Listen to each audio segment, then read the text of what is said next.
नमस्कार विद्यार्थी मित्रांनो, आज आपण शिकणार आहोत इयत्ता 7वी पाठ 8वा बैजिक राशी व त्यावरील क्रिया। मग बैजिक राशी म्हणजे काय? चलाचा वापर करून लिहिलेली राशी म्हणजेच बैजिक राशी होय। मग चल म्हणजे काय? चल म्हणजे अक्षर। उदाहरणार्थ बघा, 3n अधिक 1, 3t, 2x अधिक 3y, 2 कंसामध्ये l अधिक b ह्या सर्व बैजिक राशी आहेत आणि या राशींमध्ये n, t, x, y, l, b हे जे अक्षर आहेत ही अक्षर म्हणजेच काय आहेत? चले आहेत। 3x या राशीत 3 हा x या चलाचा सहगुणक कोइफिशियंट आहे। तसेच ऋण 15t मध्ये ऋण 15 हा t या चलाचा सहगुणक आहे। म्हणजे जी बैजिक राशी असते त्यामध्ये अक्षर जे असतं ते चल असतं आणि जी संख्या असते त्याला आपण सहगुणक असे म्हणतो। ज्या राशीत गुणाकार ही एकच क्रिया असते त्या राशीला पद टर्म असे म्हणतात। बैजिक राशी ही एक पदी असते किंवा अनेक पदांची बेरीज असते। 11mn या पदामध्ये 11 हा सहगुणक आहे आणि myn ही चले आहेत। ऋण 9x वर्ग y घन या पदामध्ये ऋण 9 हा सहगुणक आहे आणि xy ही चले आहेत। 5/6p या पदामध्ये 5/6 हा सहगुणक आहे आणि p हे चल आहे। a या पदामध्ये सहगुणक नाही, मग जिथे सहगुणक नसतो तिथे सहगुणक किती असतो? 1 असतो आणि यामधलं चल आहे a। एक उदाहरण घेऊया आपण। बैजिक राशी दिलेली आहे आपल्याला 4x वर्ग वजा 2y अधिक 5/6xz। या बैजिक राशीमध्ये 4x वर्ग हे पहिले पद आहे, ऋण 2y हे दुसरे पद आहे आणि 5/6xz हे तिसरे पद आहे। 15 वजा x या बैजिक राशीत 2 पदे आहेत। पहिले पद म्हणजे 15 ही एक संख्या आहे। मग 15 वजा x हे आपण कशा प्रकारे लिहितो? 15 अधिक या x ची विरुद्ध संख्या ऋण x, म्हणून दुसरं पद कोणतं आहे? ऋण x आहे आणि त्या दुसऱ्या पदाचा सहगुणक त्याला काहीच नाही, म्हणजे त्याचा सहगुणक ऋण 1 आहे। ज्या पदातील चले व घातांक समान असतात त्या पदांना सरूप पदे किंवा सजातीय पदे असे म्हणतात। मग सजातीय पदे, सरूप पदे ज्याला इंग्रजीमध्ये म्हणतात लाईक टर्म्स, त्याची काही उदाहरणे आपण बघूया। उदाहरणार्थ बघा, 2x, 5x आणि ऋण 2/3x या तीनही पदामध्ये जे चल आहे ते चल आहे x, x, x आणि म्हणून याचं चल हे सारखं आहे, म्हणून ही सरूप पदे आहेत। दुसरं एक उदाहरण आपण बघू, या दोन्ही पदामधील चल सारखा आहे म्हणून ही सरूप म्हणजेच सजातीय पदे आहेत। आता आपण बघूया विजातीय पदे, भिन्नरूप पदे किंवा त्यालाच म्हणतात अनलाईक टर्म्स।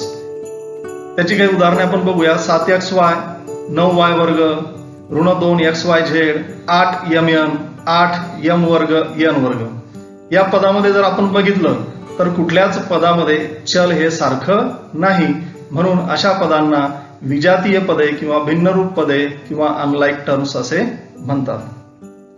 आता बघूया आपण बैजिक राशींचे प्रकार, टाइप्स ऑफ अल्जेब्रिक एक्सप्रेशन्स। पहिला प्रकार आहे एकपद राशी। मग एकपद राशी म्हणजे काय? ज्या राशीमध्ये एकच पद असतं त्या राशीला म्हणतात एकपद राशी। इथे काही राशी दिलेल्या आहेत, बैजिक राशी तुम्हाला एक राशीमध्ये एकच पद आहे म्हणून याला म्हणतात एकपद राशी। दुसरा प्रकार आहे द्विपद राशी।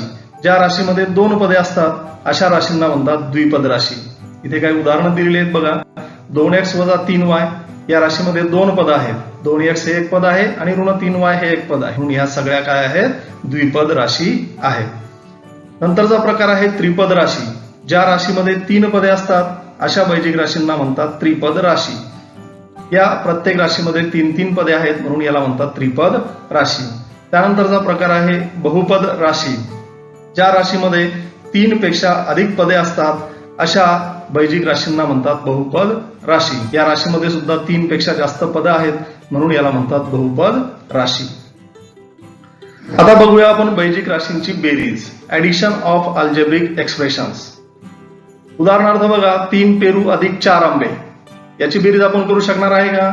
नाही होणार याची बेरीज, कारण पेरू हे वेगळे आहेत, आंबे हे वेगळे आहेत, म्हणजे यांची जे हे जे पद आहेत हे स्वरूप पदे नाहीत, सजातीय पदे नाहीत, म्हणून यांची बेरीज आपण करू शकत नाही. त्याचप्रमाणे 3x अधिक 4y हे सुद्धा विजातीय पदे आहेत, म्हणून यांची बेरीज आपण करू शकत नाही.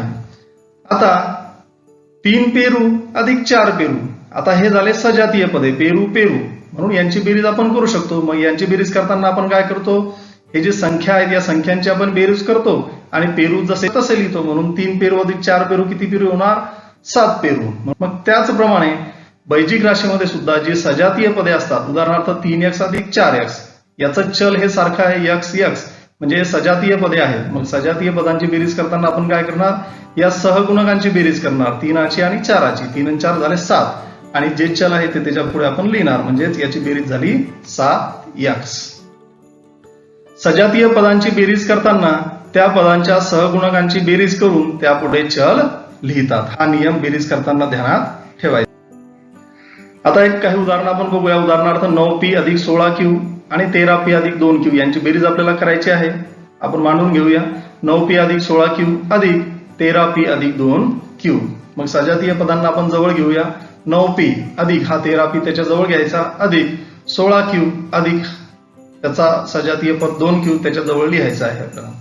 मग आता आपण सजातीय पदे जवळ लिहिलेली आहेत, त्यांच्या सहगुणकांची आपण बेरीज करणार. मग 9 आणि 3 13 आणि 9 किती झाले 22, आणि p जसाच्या तसा 22p अधिक 16 आणि 2 18 आणि q जसाच्या तसा, म्हणून याचं उत्तर आलं 22p अधिक 18q. ही झाली बेरजेची आडवी मांडणी. उभ्या मांडणी सुद्धा आपण करू शकतो. 9p अधिक 16q आणि अधिक 13p अधिक 2q. आडवी रेष ओढून घेऊया आणि यांची आपण बेरीज करूया. 16 आणि 2 18, 18q आणि 13 आणि 9 22, 22p, 22p अधिक 18q. आडव्या मांडणीपेक्षा उभ्या मांडणीमध्ये करायला सोपं जाते. आणखी एक उदाहरण आपण बघूया. 17a वर्ग b वर्ग अधिक 16c आणि 28c वजा 28a वर्ग b वर्ग यांची आपल्याला बेरीज करायची आहे. मग पहिली राशी आपण मांडूया. 17a वर्ग b वर्ग अधिक 16c.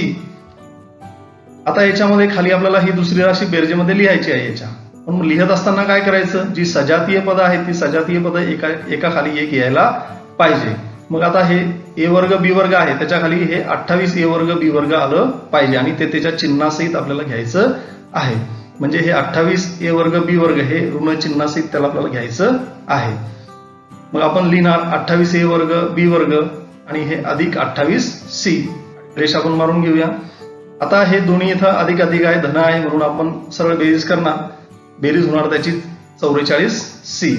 आता इथे 17 धन आहेत, 28 ऋण आहेत, म्हणून मोठ्या संख्येतून लहान संख्या आपण वजा करणार. 28 मधून 17 गेले 11, a वर्ग b वर्ग, म्हणून आपण लिहिणार ऋण 11a वर्ग b वर्ग. मोठ्या संख्येचं चिन्ह आपण देतो. पूर्णांक संख्यांची बेरीज वजाबाकी आपण शिकलेलो आहोत. तर अशा प्रकारे हे बेरजेचे उदाहरण आपल्याला सोडवायचे आहे. आता बघूया आपण बैजिक राशींची वजाबाकी, सबट्रॅक्शन ऑफ अल्जेब्रिक एक्सप्रेशन्स.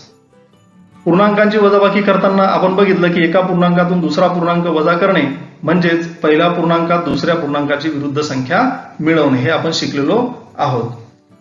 याच नियमाचा वापर आपल्याला बैजिक राशींच्या वजाबाकीसाठी करायचा आहे. एक उदाहरण घेऊया आपण. 14x वर्ग अधिक 8xy अधिक 3y वर्ग याच्यातून आपल्याला वजा करायचे आहे 26x वर्ग वजा 8xy वजा 17y वर्ग. मग पहिली राशी आपण लिहून घेऊया. 14x वर्ग अधिक 8xy अधिक 3y वर्ग आणि त्यातून आपल्याला वजा करायचे आहेत 26x वर्ग वजा 8xy वजा 17y वर्ग. जी राशी आपल्याला वजा करायची आहे त्या राशीतील प्रत्येक पदाचे चिन्ह बदलून आपल्याला या वजाबाकीचे आपल्याला बेरजेमध्ये रूपांतर करायचं आहे आणि बेरीज करायची आहे. मग ही जी खालची राशी आहे ही आपण वजा करायला लागलो, मग याचं प्रत्येक पदाचं आपल्याला चिन्ह बदलायचं आहे. आता हे 26x वर्ग इथं धनचिन्ह आहे, याला आपण काय करणार, याला ऋणचिन्ह देणार. इथं वजा 8 ऋण 8xy इथं ऋणचिन्ह आहे, म्हणून या ऋणचिन्हाच्या ऐवजी आपण हे धनचिन्ह लिहिणार.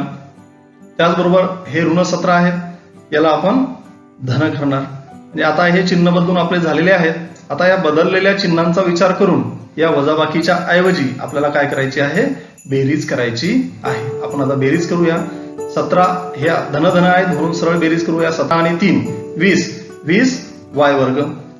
इथं धन आहे 8 आणि 8 16, 16xy आणि इथे ऋण 26 आहे, इथं धन 14 आहेत म्हणून मोठ्यातून लहान वजा करायची. 26 मधून 14 गेले 12, ऋणचिन्ह ऋण 12 आणि हे x वर्ग चल तसंच्या तसं म्हणून ऋण 12x वर्ग. तर अशा प्रकारे आपलं उत्तर आलं ऋण 12x वर्ग अधिक 16xy अधिक 20y वर्ग. एक उदाहरण बघूया. 6x वर्ग अधिक 7xy अधिक 16y वर्ग. यातून आपल्याला वजा करायचे आहेत 16x वर्ग वजा 17xy. पहिली राशी आपण मांडून घेऊया. 6x वर्ग अधिक 7xy अधिक 16y वर्ग आणि त्यातून वजा करायची आपल्याला 16x वर्ग वजा 17xy. आता या y वर्गच्या खाली काहीच नाही म्हणून त्या ठिकाणी आपण शून्य घेतलं तरी चालतं किंवा नाही लिहिलं तरी चालतं, पण घ्यावं म्हणजे आपलं गणित चुकत नाही. आता करूया यांची आपण वजाबाकी. तर जी राशी वजा करायची आहे त्याचे चिन्ह आपण बदलून घेऊया. या 16चं चिन्ह धन होतं म्हणून त्याला आपण ऋण चिन्ह दिलं. याचं चिन्ह ऋण आहे, याला आपण धन चिन्ह देणार. इथं धन चिन्ह आहे, याला आपण ऋण चिन्ह देणार. इथं कोणतंही चिन्ह दिलं शून्याला तर काही फरक पडत नाही. आता करूया या वजाबाकीच्या ऐवजी यांची आपण बेरीज. 16y वर्गामधून शून्य गेलं किती उरणार 16y वर्ग अधिक 16y वर्ग. आता इथे दोन्ही अधिक अधिक आहेत 17 आणि 7 किती होतात 24 आणि xy चल जसंच्या तसं म्हणून अधिक 24xy. इथे एक ऋण आहे इथे धन आहे. मोठ्यातून लहान वजा करायचे. 16तून 6 गेले 10 ऋण चिन्ह आणि x वर्ग जसंच्या तसं म्हणून ऋण 10x वर्ग. आता बघूया आपण बैजिक राशींचा गुणाकार मल्टिप्लिकेशन ऑफ अल्जेब्रिक एक्सप्रेशन्स. एक पदीला एक पदीने गुणणे. उदाहरण घेऊया आपण. 16xy गुणेला 18xy ही एक पदी आहे, तिला एक पदीनं आपल्याला गुणायचं आहे. मग एक पदीला एक पदीनं गुणताना काय करायचंय सहगुणकांचा गुणाकार जवळजवळ घ्यायचा आपल्याला. 16 गुणेला 18 आणि यातला xy गुणे म्हणजे 16 गुणेला 18 गुणेला x गुणेला y गुणेला x गुणेला y. आता 16 आणि 18चा गुणाकार होणार 288. x आणि x चा गुणाकार होणार x वर्ग आणि y चा गुणाकार होणार y वर्ग म्हणून याचं उत्तर आलं 288 x वर्ग y वर्ग. दुसरं एक उदाहरण आपण बघूया. 23xy वर्ग गुणेला 4yz वर्ग. यामध्ये 23 आणि 4 हे जवळ घेऊया आपण. नंतर x गुणेला y वर्ग गुणेला यामधला y गुणेला यामधला z वर्ग. आता 23 चूक 92 x एकच आहे म्हणून x इथे लिहिलं आपण. y वर्ग गुणेला y घातांकांचा गुणाकार आपण बघितला म्हणून इथे काय होईल y घन आणि हा z वर्ग जसाच्या तसा म्हणून याचं उत्तर आलं 92 x y घन z वर्ग. आणखी एक उदाहरण आपण बघूया. ऋण 3x वर्ग गुणेला ऋण 4xy. आता इथे यांचे सहगुणक ऋण आहेत म्हणून ऋण 3 गुणेला ऋण 4 गुणेला हे x वर्ग गुणेला हे x आणि गुणेला y. मग ऋण गुणेला ऋण होतात धन 3 चूक 12. x वर्ग गुणेला x म्हणजे x घन आणि y जसेच्या तसे म्हणून याचं उत्तर आलं 12x घन y. आता बघूया आपण द्विपदीला एक पदीने गुणणे. एक उदाहरण घेऊया. ही द्विपदी आहे. या द्विपदीला एक पदीने आपल्याला गुणायचं आहे. मग आपण काय करणार. या 12a गुणेला हा 4c आपण इथे घेणार. हे अधिकचं चिन्ह आणि या 17b ला सुद्धा आपण 4c न गुणणार म्हणून 12a गुणेला 4c अधिक 17b गुणेला 4c. आता आपण करूया यांचा गुणाकार. 12 गुणेला 4 हा गुणाकार आपण इथे लिहूया a गुणेला c. चिन्ह यातले सहगुणक 17 आणि 4 17 गुणेला 4 गुणेला b गुणेला c. आता गुणाकार करूया आपण. 12 चूक 48 AC अधिक 17 चूक 68 BC अधिक 68 BC.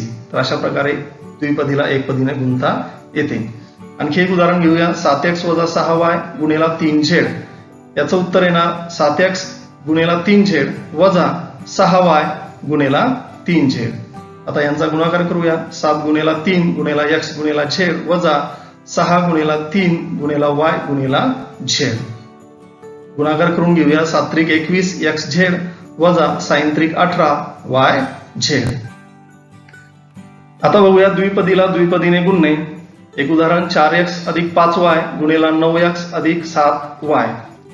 यांचा गुणाकार करताना काय करायचं आपल्याला. या 4x न या कंसातली ही जी दुसरी बैजिक राशी आहे त्याला गुणायचं आहे. 4x गुणेला 9x अधिक 7y. आता नंतर या 5y न या दुसऱ्या बैजिक राशीला आपल्याला गुणायचं आहे म्हणून हे अधिक 5y जसेच्या तसे अधिक 5y गुणेला ही दुसरी बैजिक राशी 9x अधिक 7y.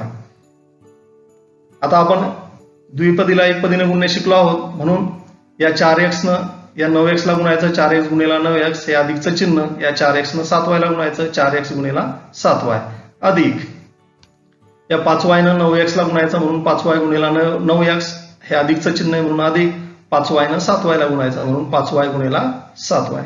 आता करूया यांचा गुणाकार आपण. 4 नम 36 आणि x गुणिला x म्हणजे x वर्ग, 36x वर्ग अधिक 4 7 28 xy अधिकचं चिन्ह 5 नम 45 xy म्हणून 45xy अधिक 5 7 35 y गुणिला y, y चा वर्ग म्हणून 35y वर्ग. आता इथे हे 28xy आणि 45xy हे स्वरूप पदे आहेत, यांचा चल सारखा आहे xy म्हणून यांची आपण बेरीज करूया सहगुणकांची. म्हणून 36x वर्ग जसेच्या तसे अधिक 28 आणि 45 होतात 73 xy अधिक 35 वर्ग जसे 35y वर्ग जसेच्या तसे. आता एक शाब्दिक उदाहरण आपण बघूया. उदाहरणार्थ एका आयताची लांबी 8x अधिक 5 सेंटीमीटर व रुंदी 5x अधिक 3 सेंटीमीटर आहे, तर त्या आयताचे क्षेत्रफळ काढा. मग आयताचे क्षेत्रफळ बरोबर सूत्र, आयताचे क्षेत्रफळ बरोबर लांबी गुणिला रुंदी. लांबीच्या खाली आपण लांबी लिहूया 8x अधिक 5 गुणिला रुंदी 5x अधिक 3, म्हणजे द्विपदीला द्विपदीने गुणणे. गुणाकार करूया. 8x न या 5x अधिक 3 ला गुणायचं आहे, अधिक 5 हे अधिक 5 गुणिला ही दुसरी बैजिक राशी 5x अधिक 3. गुणाकार करूया आपण. 8x गुणिला 5x अधिक 8x गुणिला 3 अधिक 5 गुणिला 5x अधिक 5 गुणिला 3.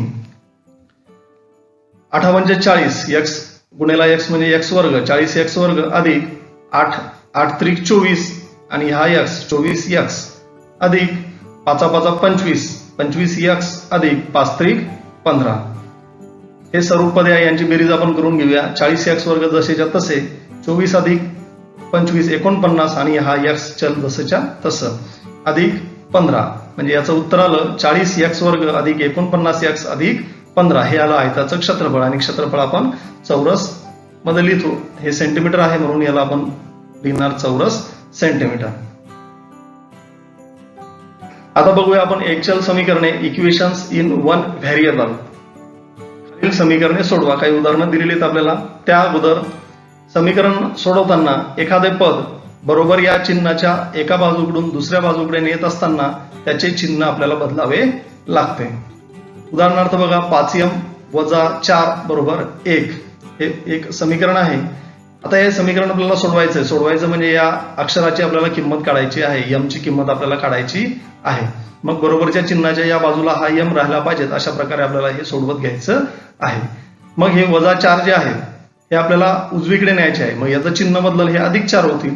मग आपण लिहूया 5m बरोबर 1 आणि हे ऋण वजा 4 आपण इकडे जाऊन अधिक करूया, अधिक 4.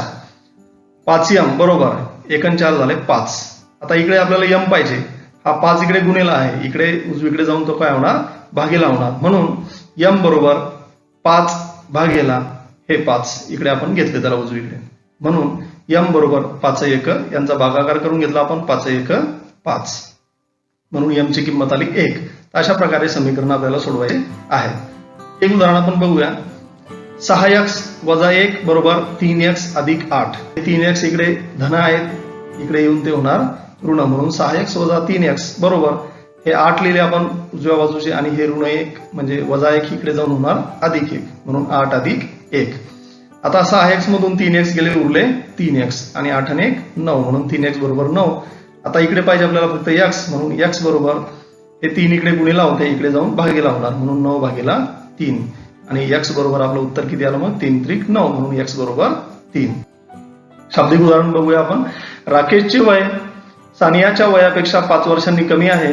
त्यांच्या वयांची बेरीज 27 वर्ष आहे, तर प्रत्येकाचे वय किती?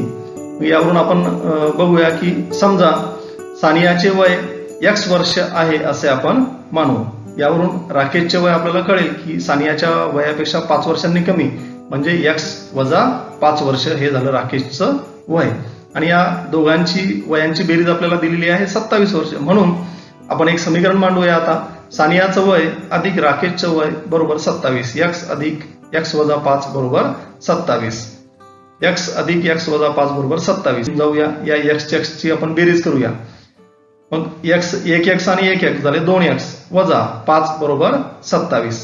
आता हे वजा 5 इकडे जाऊन अधिक होतील, म्हणून 2x बरोबर 27 अधिक हे 5 इकडे गेल्यानंतर अधिक झाले 5 इकडे. मग 2x बरोबर 27 आणि 5 32. म्हणून x बरोबर काय येणार, हे दोन इकडे गुणिले आहे तिकडे जाऊन ते भागी लावणार, म्हणून x बरोबर 32 भागीला 2. यांचा भागाकार केल्यानंतर उत्तर किती येणार, x बरोबर 16. मग x हे काय होतं, सानियाचं वय, म्हणून सानियाचे वय किती झाले, 16 वर्ष.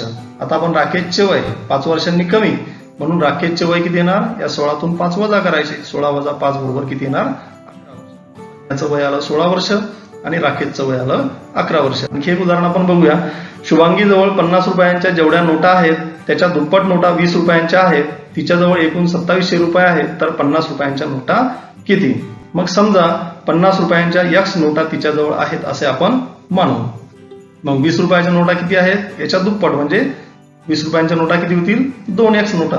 आता या सर्व नोटांची बेरीज आहे 2700 रुपये. म्हणून आपण लिहिणार समीकरण की 50च्या नोटा x आहे, मग x गुणिले 50 अधिक 20च्या नोटा 2x आहेत, म्हणून 2x गुणिले 20 बरोबर किती रुपये होतात, 2700 रुपये होतात. यांचा गुणाकार आपण करून घेऊया. 50x गुणिले 50 म्हणजे 50x अधिक 2x गुणिले 20 म्हणजे 20 दुनी 40 आणि x 40x बरोबर 2700. मग 50x अधिक 40x किती झाले, 90x. 90x बरोबर किती आले, 2700. मग x बरोबर काय येणार, हे 90 इकडे गुणिला होते, इकडे जाऊन भागी लावणार, म्हणून x बरोबर 2700 भागीला 90. यांचा जर भागाकार केला तर x चं उत्तर येतं 30. मग x हे काय आहे, 50 रुपयांच्या नोटा आहेत, म्हणून 50 रुपयांच्या किती नोटा आहेत, 30 नोटा